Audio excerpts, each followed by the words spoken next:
Ok? Donc là, ce message s'adresse à toutes les femmes qui veulent divorcer et qui hésitent encore.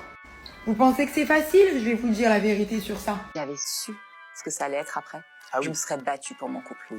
Ils pensent que l'herbe est plus verte ailleurs. Ben oui, ils ont 40, 45, 50 ans. C'est ça. Mais en fait, quand on arrive sur le marché de l'amour à cet âge-là, il n'y a pas tant d'offres que ça. Beaucoup de femmes qui aujourd'hui sont dans la quarantaine, qui regrettent leurs ex. Nouvelle vidéo, nouvelle réalité.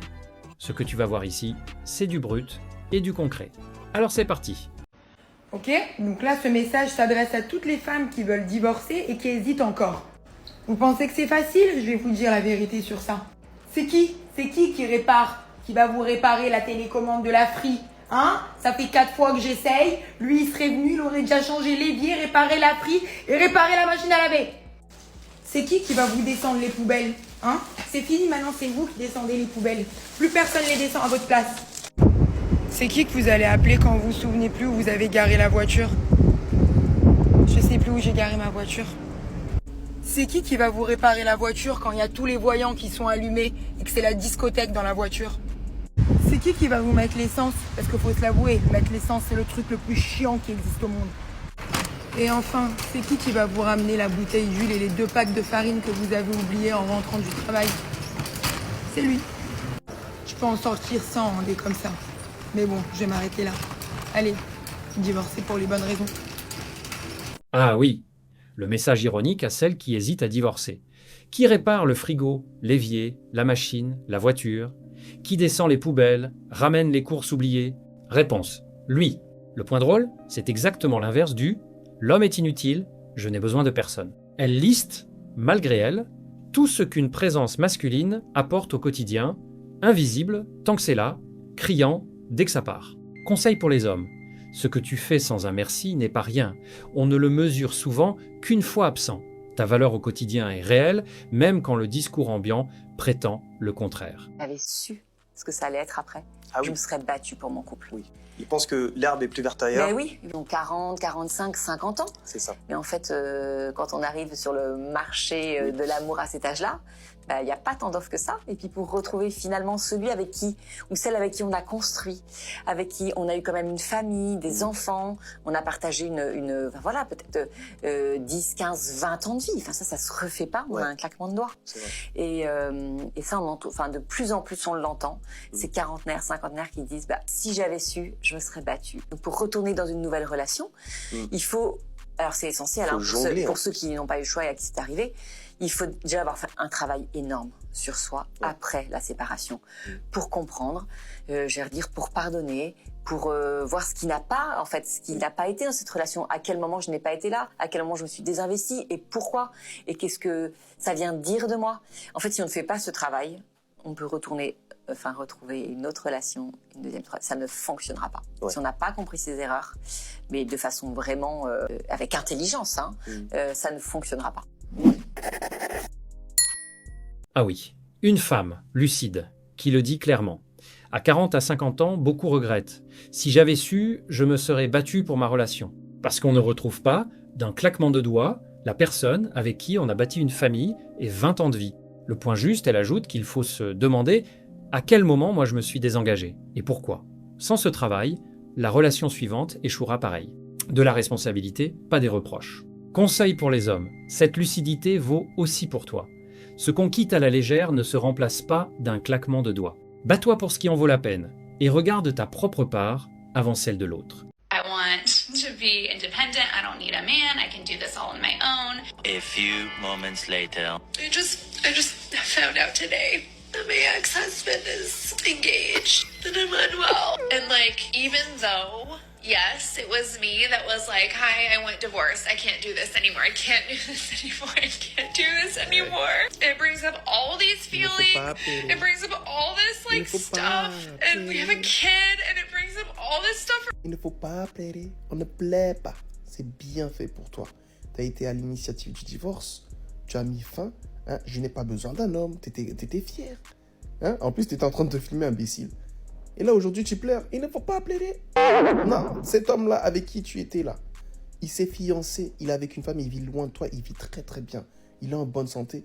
La femme aussi est en très très bonne santé. Et voilà, il s'est fiancé. Même demain, là, s'il se marie, même s'il n'est pas déjà encore marié à l'heure actuelle où je te parle, ça le regarde lui et la femme avec laquelle il se trouve. Ça ne te regarde plus désormais. Ok?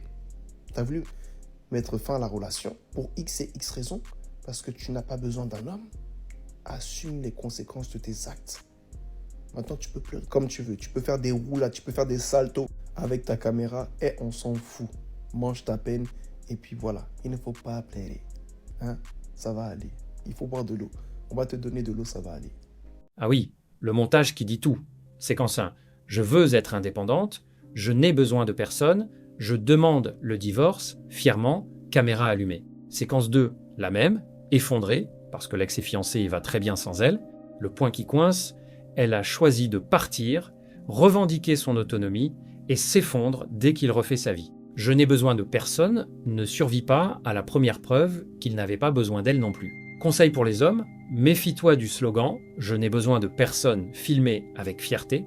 Il tient tant que l'autre reste disponible en coulisses. Le vrai test, c'est le jour où il refait sa vie. Beaucoup de femmes qui aujourd'hui sont dans la quarantaine, qui regrettent leurs ex. C'est-à-dire qu'elles ont passé leur temps durant leur jeunesse à trier les garçons. Elles étaient là, non lui il est comme ci, non lui il est comme ça. Et une fois arrivées à la quarantaine, des fois avec 1 ou 2 enfants ou plus, elles finissent en fait par chercher à recontacter leurs ex pour essayer de voir s'il y a possibilité de se remettre avec. Elles finissent par avoir des regrets puisqu'elles se disent que ah non en fait il n'était pas si mauvais que ça, ah non c'est moi qui ai fauté, ce genre de choses là. Parce que tout simplement elles ont tellement passé leur temps à trier les hommes qu'elles n'ont pas vu le temps passer. Et il va y avoir énormément de cas de figure comme ça quand on observe un peu les femmes dans la vingtaine et la trentaine. À force de passer votre temps à trier les hommes, à force de passer votre temps à se dire que non, tel homme il est pas ceci, tel homme il est pas cela, bah en fait le temps il est en train de passer et personne ne vous attend. Et ça va être à la quarantaine que les regrets vont arriver, que c'est là que tu vas commencer à essayer finalement de reconquérir des hommes qui eux auront déjà fait leur vie, qui eux ne se projetteront plus avec toi. Donc c'est pour ça que c'est important pour les femmes qui sont dans la vingtaine et la trentaine de rester humbles par moment et de ne pas se baser sur des critères superflus qui n'ont aucun sens. Parce que c'est une fois la quarantaine arrivée que les regrets arrivent et tout en sachant que le dating de 20-30 ans n'est pas le même que le dating d'une quarantaine d'années. Généralement, c'est beaucoup plus difficile à une quarantaine, cinquantaine d'années d'essayer de se remettre en couple et de refaire sa vie. Ah oui, le regret des ex à 40 ans. Après avoir passé des années à trier, beaucoup finissent par recontacter un ex au final. Le point solide, le tri sans fin sur des critères vagues fait écarter des gens bien pour des détails. Ce n'est pas une question d'âge, c'est une grille jamais révisée qui recale le fiable au nom d'un idéal flou. Conseil pour les hommes, vaut aussi pour toi. Une grille d'exigence qu'on ne relit jamais fait rater l'essentiel. Juge les gens sur le concret, pas sur une checklist vague. Ce matin, j'ai vu une trame qui disait les choses pas bien, mais stylées. Genre, que je trouve stylées. Et il y a une meuf, elle a dit je trouve divorcer, c'est stylé, même si c'est pas bien, mais c'est stylé. Genre dire je suis divorcée, bah ça fait stylé. Et je sais pas, je suis d'accord. Genre. C'est chaud, hein, parce qu'après, moi, il faut savoir que j'ai divorcé 2 fois. Et au début, le premier divorce, ça m'a fait vraiment beaucoup de mal. J'ai beaucoup souffert. J'avais limite honte parce que bah, t'es endoctriné, on te dit que divorcer c'est pas bien, donc forcément tu te dis c'est honteux, genre les gens vont penser que j'ai des défauts, les gens vont penser que c'est de ma faute. Et en fait, limite tu remets toute ta vie en question et le temps passe et après tu réalises que bah, c'est stylé, genre ça te fait une expérience à raconter. Les gens quand tu leur dis j'ai divorcé, ils te disent ah ouais genre waouh, ah ouais raconte et tout, genre tu deviens tout de suite plus intéressante et encore plus quand tu dis j'ai divorcé 2 fois. Genre ils se disent elle est ouf elle. Et honnêtement genre mon premier divorce m'a vraiment choquée, le deuxième un peu moins, et là je suis à un point dans ma vie où genre si je suis pas heureuse je divorce même 7 fois s'il faut. Et déjà pour me marier une 3e fois il faut y aller, il faut vraiment être au top du top du top du top. Mais en plus de ça, genre si je suis pas heureuse, je vais pas me dire ah non mais faut pas que je divorce une 3e fois, mais rien à foutre, mais carrément rien à foutre. Et donc en fait, genre n'ayez pas peur si vous pensez qu'un divorce ça va ruiner votre vie, croyez-moi. Un divorce pour moi c'est genre une rupture mais avec des papiers, c'est tout. Donc si t'es pas heureuse, Margot, quitte la relation, quitte la merde. Ouais, tu vas pas vivre toute ta life malheureuse juste pour pas être divorcée. Et crois-moi, eh ben, ça devient stylé par moment. Ah oui, divorcer, c'est stylé. Le mariage rétrogradé en rupture avec des papiers, la séparation transformée en accessoire qui te rend plus intéressante, le point qui coince, elle le dit elle-même, le premier l'a fait souffrir. À force, c'est devenu stylé. On prend une chose qui bouleverse une vie, souvent celle des enfants, et on la repeint en très cool. Conseil pour les hommes, méfie-toi de qui présente l'engagement comme jetable. Juste des papiers sonnent légers, mais derrière, il y a une famille. Celle qui collectionne les « c'est stylé » te dit quel poids elle donne à une promesse. Ma chérie, ne divorce pas en 2026, c'est le meilleur conseil que je peux te donner si tu n'es pas victime de violences psychologiques, physiques ou intimes. Toutes celles qui vous vendent le célibat, le maman solo comme étant le rêve de toute une vie, vous êtes complètement pété du crâne. La seule et unique raison valable pour divorcer en 2026, c'est quand ta vie est en danger. Sinon, pour le reste, je suis désolée, tu dois te battre. Quand tu te maries, tu dois être prêt à découvrir les pires dingueries chez ton conjoint. Bah oui, on découvre les gens que quand on vit avec eux. Donc avant de te marier, pose-toi la question. Je vais me marier, je vais découvrir les pires dingueries chez mon conjoint ou ma conjointe. Qu'est-ce que je vais pouvoir mettre en place pour ne pas arriver à l'option divorce? On a tous des défauts, tous. Et quand tu te maries, tu dois être prêt à l'accepter. Tu dois être prêt à découvrir les pires dingueries, surtout en 2026. Tu dois être prêt à tomber sur un trompeur ou une trompeuse. Tu dois être prêt à tomber sur un feignant ou une feignante. Tu dois être prêt à tomber sur une meuf qui ne sait pas faire à manger, qui n'a pas envie de faire du ménage. Tu dois être prêt à tomber sur un mec qui n'a pas envie de ramasser ses chaussettes, qui n'a pas envie de vider le lave-vaisselle.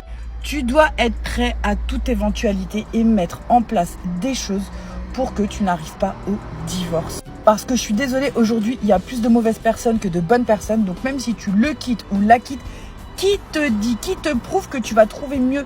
On ne peut pas rester seul, bien évidemment, qu'on va refaire notre vie. Sauf qu'aujourd'hui, tu as 99% de chance de tomber sur pire. Donc, il faut être prêt. C'est le réalisme sur l'engagement. Se marier, c'est accepter de découvrir les défauts de l'autre et travailler dessus, pas déserter au premier orage. Celle qui présente le divorce comme une émancipation joyeuse oublie de dire qu'on ne tombe pas mécaniquement sur mieux ensuite. Conseil pour les hommes, cette lucidité vaut pour vous aussi. L'engagement, c'est du travail, pas un compte, et personne n'est parfait à vivre au quotidien. Mais retenez le contraste. Voilà une femme qui valorise se battre pour son couple plutôt que fuir. Le divorce n'est pas facile. Je répète, le divorce n'est pas facile. Parce que je vois beaucoup de personnes commencer à minimiser le divorce en disant « Oui, bon, on se marie quand même, et si jamais ça ne va pas, moi je vais divorcer et puis ça va être tranquille et tout. » Parce que tu as vu une influenceuse ou un influenceur divorcer et venir vous montrer que la partie, on va dire, voilà, la partie la plus facile du divorce, tu vois, quand elle s'en est remise, quand elle a fini de pleurer, elle a fini de faire des cauchemars, elle a fini, limite elle a même pas fini, elle vous cache sa douleur, elle vous cache sa déception, elle vous cache, elle fait tellement de choses pour vous cacher cette partie-là et venir vous montrer que la partie où elle va bien, elle rigole, elle porte des beaux vêtements, tout va bien et tout ça, que toi tu vas croire que le divorce est facile. Ce n'est pas facile. Et tout le monde ne sort pas du divorce indemne. Je sais de quoi je parle. J'ai eu un de mes mentors qui est décédé après son divorce. Bien sûr, sur le coup, parce que ça n'allait pas dans leur couple. Les gens les conseillent en disant, bon, ok, ça ne va pas, vous n'arrivez pas, ils n'arrivaient même pas à se parler. On leur a dit, faites une pause, essayez de trouver des thérapeutes, essayez de trouver des choses. Non, moi, je divorce. La femme aussi était campée sur sa position, l'homme aussi était campé sur sa position. Donc je divorce, moi, je ne peux pas supporter. Quelques années après, tous les deux ont commencé à regretter. Mais ils étaient allés trop loin. Trop loin. Et puis finalement, le monsieur est décédé. Je ne peux même pas vous raconter comment il est décédé parce que c'est... Comment dire? Ça fait trop pitié. Ne pensez pas que le divorce est facile. Ne pense pas que parce que telle personne s'en est sortie, que toi aussi ça va être pareil. Non. Le divorce est difficile. Alors jamais parler à toi qui est sur le point de prendre cette décision de te mettre avec quelqu'un. N'épouse pas quelqu'un seulement à cause de ses forces, de ses qualités. Épouse plutôt ses défauts. Parce que c'est avec ça que tu dois dealer. Si tu penses au fond de toi que ces défauts, tu pourras les supporter et que ces défauts, avec le temps, ça va être, ça va être plus facile pour toi, là, vas-y. Il n'y a aucun problème. Mais si toi, tu vois déjà des red flags, tu vois déjà des choses, tu vois déjà des comportements qui devaient normalement t'interpeller.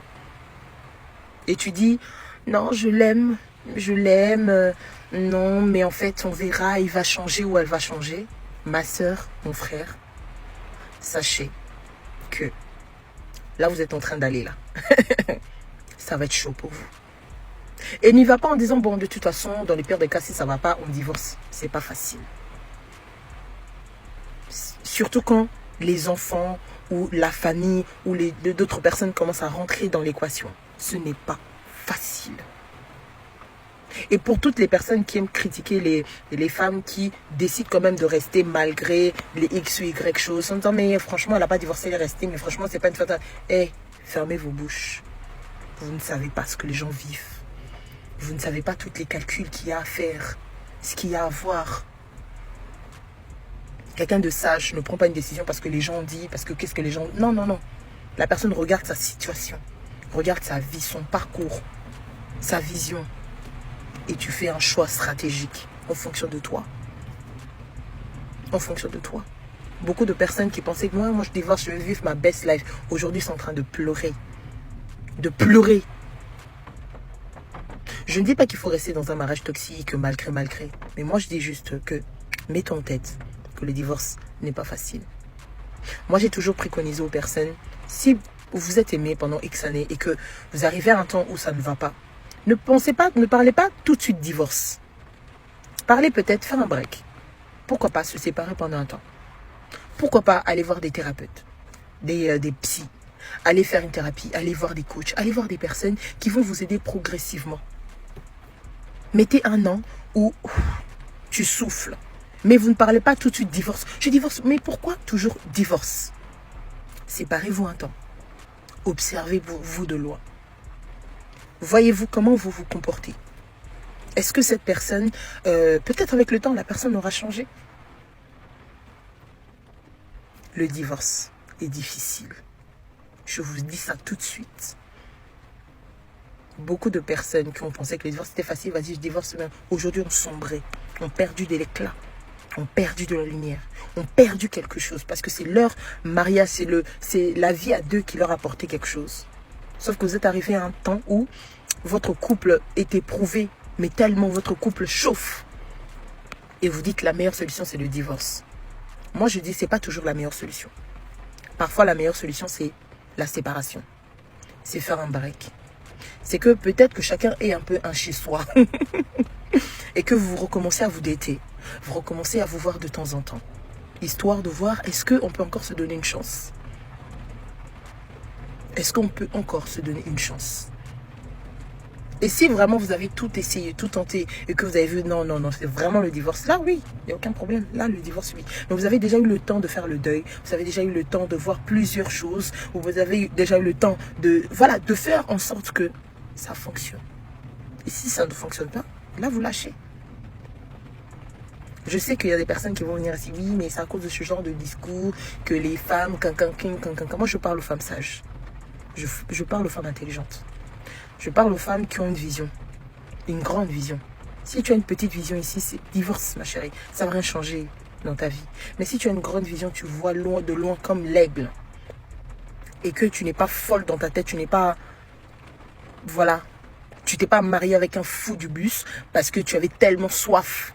Si c'est ça, oui, divorce, parce que c'est toi qui as mal fait ton choix. Je parle des femmes qui ont quand même réfléchi plusieurs fois avant de s'engager, qui ont quand même pris un homme qui a quand même la tête sur les épaules, mais qui pendant un certain temps ont eu des incompréhensions. Encore des femmes qui ont vu leur mariage se briser à cause de la bouche des gens, de la famille, des personnes qui veulent s'en mêler, chaque personne veut donner son avis et tout. Je parle de ce genre de couple-là. Le divorce n'est pas forcément une solution. La séparation, peut-être oui, pendant un temps. Jusqu'à ce que la solution se trouve. Et si vous avez tout tenté et que au final, vous avez vu que non, ça ne Voilà, ça ne marchera vraiment pas. C'est pas sur un coup de tête, c'est pas parce que vous êtes énervé, c'est pas parce que vous êtes arrivé à bout, c'est pas parce que vous êtes... voilà, non. C'est parce que vous avez mûrement réfléchi, vous avez tout tenté, vous avez essayé plusieurs méthodes. Vous avez vu que malgré toutes ces méthodes-là, il n'y a rien qui se passe. Là, vous pouvez divorcer. Mais ne partez pas sur le principe que le divorce c'est facile, c'est faux. Et la personne qui va te dire ça, t'a menti. Réfléchissez bien avant. Voilà, je m'arrête là pour aujourd'hui.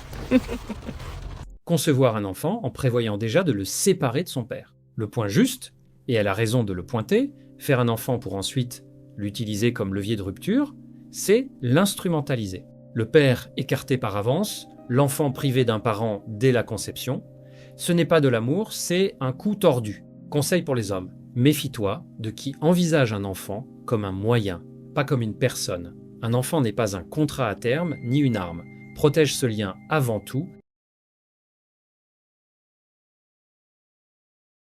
Si cette analyse t'a parlé, alors ne bouge pas. La vidéo qui s'affiche à l'écran en ce moment va sûrement te plaire. Clique dessus maintenant pour ne pas rater la suite. Reste lucide, on se retrouve de l'autre côté.